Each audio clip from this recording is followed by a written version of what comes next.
Hello everyone, myself Anuranjana Minj, Assistant Professor, Department of Economics, Marwari College, Ranchi University, Ranchi।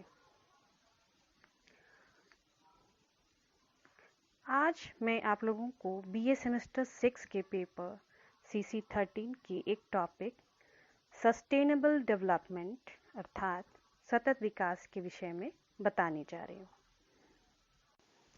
सतत विकास एक ऐसी प्रक्रिया है जिसमें संसाधनों का कुछ इस प्रकार उपयोग किया जाता है कि वर्तमान आवश्यकताओं को पूरा करने के साथ साथ भावी पीढ़ियों को उनकी आवश्यकताओं की पूर्ति में कोई कठिनाई का सामना नहीं करना पड़े। इसके लिए पूंजी निवेश प्रौद्योगिकी के विकास की दिशा तथा संस्थागत ढांचे में परिवर्तन लाना आवश्यक होता है।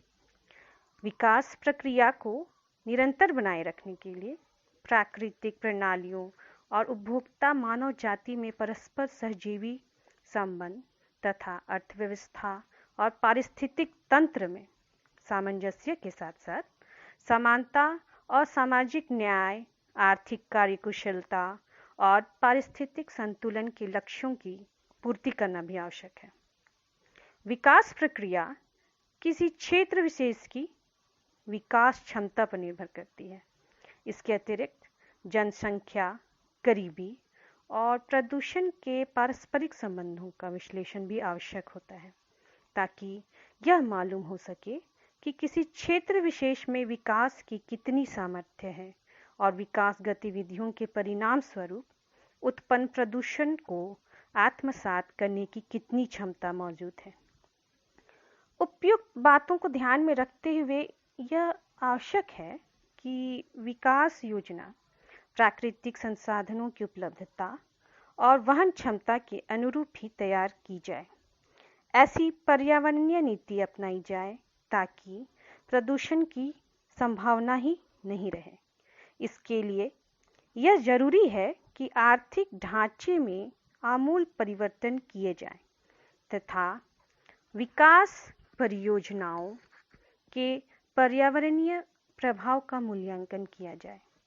दहन क्षमता पर आधारित विकास योजना में इस बात को अधिक महत्व दिया जाता है कि पर्यावरण के जड़ एवं चेतन दोनों प्रकार के घटक उपभोक्ता गतिविधियों को प्रभावित करती है।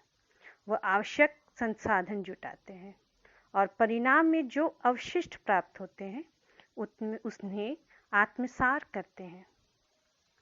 इस तथ्य को ध्यान में रखते हुए हम कह सकते हैं कि प्राकृतिक संसाधनों पर समाज का अस्तित्व निर्भर करता है। उस क्षमता का निर्धारण न्यूनतम उपलब्ध संसाधनों या गतिविधि के आधार पर किया जाता है। वहन क्षमता की अवधारणा के अनुसार उत्पादन और उपभोक्ता गतिविधियों के स्वरूप तथा स्तर का प्राकृतिक पर्यावरण और सामाजिक प्राथमिकताओं के साथ तालमेल होने पर ही जीवन स्तर में सुधार संभव है। इसके लिए मांग और पूर्ति, जनसंख्या की आधारभूत सुविधाओं, संसाधनों की उपलब्धता तथा उपभोग के स्वरूप, आत्मसात क्षमता और अपशिष्टों के वर्तमान तथा वांछित स्तर का अंतर कम करना आवश्यक है। आज विश्व की प्राय सभी विकास एजेंसियां सतत विकास और टिकाऊ विकास पर जोर दे रही हैं। विकास की यह संकल्पना प्रकृति के उपयोगितावादी मान्यता तथा गहन पारिस्थितिक संकल्पना के पर्यावरण सुरक्षा संबंधी मान्यता के बीच एक मध्य मार्गी संकल्पना ही सतत विकास वातावरण को संतुलित रखते हुए विकास को बढ़ावा देने की वह प्रक्रिया है जो भावी पीढ़ियों को प्राकृतिक संसाधन संबंधी आवश्यकताओं को पूरी तरह ध्यान में रखते हुए समाज की वर्तमान आवश्यकताओं को पूरा करने का प्रयास करती है। अर्थात यह एक ऐसी प्रक्रिया है जो हम कह सकते हैं कि जो प्रकृति के मौलिक गुणों को सुरक्षित रखते हुए मनुष्य को संतुष्टि प्रदान करता है। विकास की इस धारणा की मान्यता है कि वातावरण उपयोग का वर्तमान स्तर प्राकृतिक संसाधनों के नवीकरण की दर से अधिक नहीं होनी चाहिए। प्राकृतिक वातावरण पर सभी जीवों का अधिकार है और वर्तमान पीढ़ी के साथ साथ वह भावी पीढ़ियों की भी विरासत है। अतः संसाधनों का दोहन भावी पीढ़ियों की आवश्यकताओं और प्राकृतिक वातावरण के आधारभूत जैविकीय संतुलन को ध्यान में रखकर किया जाना चाहिए। सतत या धारणीय विकास की संकल्पना 1987 में प्रकाशित world commission of environment and development के प्रतिवेदन के प्रकाशन के बाद काफ़ी लोकप्रिय हो गई। इसके अनुसार सतत विकास निम्न सिद्धांतों पर आधारित है। ये ऐसी राजनीतिक प्रशासनिक तंत्र का विकास हो जो निर्णय प्रक्रिया में नागरिकों की प्रभावी भागीदारी को सुनिश्चित करे। ऐसा आर्थिक तंत्र का निर्माण जो आत्मनिर्भरता को प्रश्रय देता है। ऐसी सामाजिक तंत्र का विकास जो समाज में असंतुलन संबंधी विषमता को दूर कर सके। ऐसी उत्पादन व्यवस्था पर जोर जो आर्थिक विकास को पारिस्थितिक विकास से जोड़कर देखे। प्राविधिकी का एक ऐसे तंत्र विकसित करें जो सतत आर्थिक विकास एवं पारिस्थितिक समस्याओं का नया हल ढूंढने में सक्षम एवं तत्पर रहे। इस तरह एक ऐसी अंतर्राष्ट्रीय व्यवस्था का विकास किया जाना चाहिए जो सतत विकास को प्रश्रय देता हो। समविकास का सर्वप्रमुख सिद्धांत ही है थिंक ग्लोबली, एक्ट लोकली। ऐसा तभी संभव है जब एक ऐसी अंतर्राष्ट्रीय व्यवस्था का विकास हो जो संपूर्ण विश्व में सतत विकास का कार्य करे। मानव ने प्रकृति की गोद में जन्म लिया है। पर्यावरण एवं मानव के मध्य अभिन्न संबंध है। मनुष्य अपनी विभिन्न आवश्यकताओं की पूर्ति के लिए प्रकृति पर निर्भर रहा है, किंतु विगत शताब्दी से उसने प्राकृतिक संसाधनों का अत्यधिक शोषण करना प्रारंभ कर दिया है।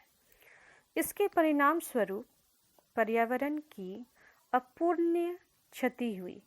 मानव की संस्कृति, समाज, सभ्यता, जीवन शैली इत्यादि सभी पक्ष पर्यावरणीय क्षति से प्रभावित हुए। पर्यावरण की गुणवत्ता का मानव जीवन से गहरा सहजीवी संबंध है। अतः यदि पर्यावरण के तत्वों में ह्रास होता है तो मानव जीवन के विविध पक्षों की गुणवत्ता में गिरावट होना स्वाभाविक है। प्राकृतिक संसाधनों का उपयोग मानव की एक विकास का आधार रहा है। विकास की प्रारंभिक अवस्था में सीमित जनसंख्या व सीमित आवश्यकताओं के कारण प्राकृतिक संसाधनों के निरंतर उपभोग के उपरांत भी कोई पर्यावरणीय समस्या उत्पन्न नहीं हुई। प्रकृति में स्वतः इतनी क्षमता होती है कि वह सामान्य अवस्था में होने वाली क्षति की पूर्ति स्वयं अपने स्वपोषण तंत्रों से कर लेती है। किंतु जब मानव द्वारा प्राकृतिक संसाधनों का अति दोहन किया जाता है या पर्यावरण की अत्यधिक क्षति होने लगती है तो प्रकृति इसे पूरा नहीं कर पाती है। पर्यावरणीय क्षति के परिणाम स्वरूप अनेक समस्याएं उत्पन्न होती हैं। निरंतर बढ़ती जनसंख्या तथा तकनीकी स्तर में वृद्धि के कारण प्रकृति के शोषण की दर बढ़ती गई। आर्थिक विकास की दौड़ में मानव द्वारा पर्यावरण से शत्रुतापूर्ण व्यवहार किया गया, जो कालांतर में मानव के लिए ही आत्मघाती कदम सिद्ध हुआ। पर्यावरणीय क्षति एवं समस्याओं के कारण विकास की प्रक्रिया को रोका नहीं जा सकता है। पर्यावरणीय ह्रास के कारण समस्त जीव जगत पर बढ़ते संकट की अनदेखी भी नहीं की जा सकती है। ऐसी स्थिति में पर्यावरण को बचाते हुए सतत विकास ही एकमात्र रास्ता है। विकास की यह अवधारणा वर्तमान के साथ भविष्य को भी समेटने का प्रयास करती है। क्षणिक सुख के लिए भविष्य को अंधकार में बनाना भौतिकवादी जीवन का दर्शन बन गया है। यही कारण है कि केवल 200 वर्षों के तंत्र विकास से पश्चिमी राष्ट्र अनेक पर्यावरणीय समस्याओं से घिर गए हैं। अतः यह आवश्यक है कि विकास का मार्ग सुनिश्चित और सुव्यवस्थित दिशा का अनुसरण करें। औद्योगिक विकास की आपाधापी ने यह भुला दिया गया है कि वन विनाश मानवता के सामने प्रश्न चिन्ह खड़ा कर सकता है। ऊर्जा का अपव्यय आज संकट पैदा कर रहा है। पहले समझा जाता था कि इसके संरक्षण की कोई आवश्यकता ही नहीं है। ब्रिटेन, जिसने कोयला को काला सोना कहा, ने उसके संरक्षण एवं उपयोग पर ध्यान नहीं दिया। जब ध्यान दिया गया, बहुत देर हो चुकी थी। भारत भी अपने लौह खनिज के साथ ऐसा ही व्यवहार कर रहा है। विदेशी मुद्रा कमाने के नाम पर खनिज मिट्टी के भाव बेचा जा रहा है। यह सत्य है कि भारत में विशाल लौह भंडार उपलब्ध है। इसका मतलब यह नहीं कि लौह खनिज का अयस्क विदेशों को भेज दिया जाए।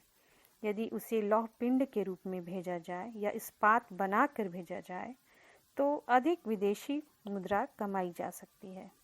लेकिन आज सबको वर्तमान की चिंता है, भविष्य की नहीं।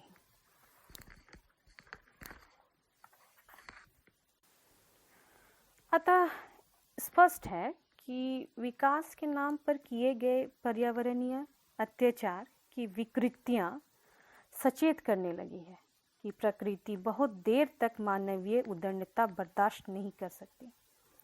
विश्व के आर्थिक सामाजिक विकास में यूरोप की अगुवाई प्रमाणित करती है कि वहाँ विकास को केवल आर्थिक उत्पादन की वृद्धि हेतु नित्य नए प्रयोगों को काम में लाते समय पारिस्थितिकी की कार्य प्रणाली और मानवीय सीमाओं को ध्यान में नहीं रखा गया। वहाँ कहा गया कि मनुष्य की इच्छाएं जिस तरह अनंत है, मनुष्य का पौरुष भी विशाल है। इस अवधारणा पर विकसित औद्योगिक संस्कृति केवल 200 सालों में समस्या से घिर गई। सिद्धांत एक ऐसे पर्यावरण में जीने का मनुष्य का मूलभूत अधिकार है जिसमें सुखी और मान मर्यादा पूर्ण जीवन, स्वतंत्रता, समानता और रहन सहन की पर्याप्त सुविधाएं उपलब्ध हों। अतः उस पर यह गंभीर उत्तरदायित्व है कि वर्तमान व भावी पीढ़ियों के लिए पर्यावरण को सुधारे, उसे सुरक्षित रखे। इस संबंध में रंग भेद नीति, जातीय पृथक्करण, भेदभाव, औपनिवेशिक और अन्य प्रकार के अत्याचार, विदेशी प्रभुत्व को बढ़ावा देना या उसे बनाए रखना अपराध है। इसे जड़ से समाप्त किया जाना चाहिए। अतः हम कह सकते हैं कि उपयुक्त बातों को ध्यान में रखते हुए यह आवश्यक है कि विकास योजना प्राकृतिक संसाधनों की उपलब्धता और वहन क्षमता के अनुरूप ही तैयार की जानी चाहिए। ऐसी पर्यावरणीय नीति अपनाई जानी चाहिए ताकि प्रदूषण की संभावना ही नहीं रहे। धन्यवाद।